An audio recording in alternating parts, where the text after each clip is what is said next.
अकुजाटिव preposition देख लेते हैं। जैसे फ्यू है या अकुजाटिव प्रपोजिशन है। इशाबे आइनन कंप्यूटर फ्यू माइनन बुगुडा, इनके मेरे पास एक कंप्यूटर है अपने भाई के लिए।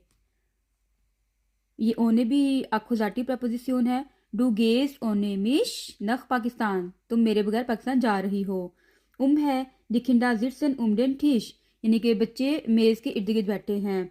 डियर टर्मीन ईस्ट फ्यूम से नुआ, टर्मीन का वक्त जो है वो 3 बजे है। डूश होता है के जरिए थ्रू, ये भी अकुजाटिव है। इस शी के डेन बगीफ, डिया बगीफ है तो डिया डेन में बन जाता है डूश दी पोस्ट। गेगन या इस गेगन संगे बोट बिस है। वी आर टुगेदर बिस नेस्टन जामसाग, डिया जामसाग होता है तो ईयन का इजाफा कर दिया गया है नेस्टन। एंटलांग होता है डू गेस डिस्ट्रास एंटलांग, यानी कि तुम सड़क के साथ साथ जाते हो या जा रहे हो। तो ये सारे प्रपोजिशन है अकुजाटिव की, तो इस वजह से अकुजाटिव केस फॉलो होगा।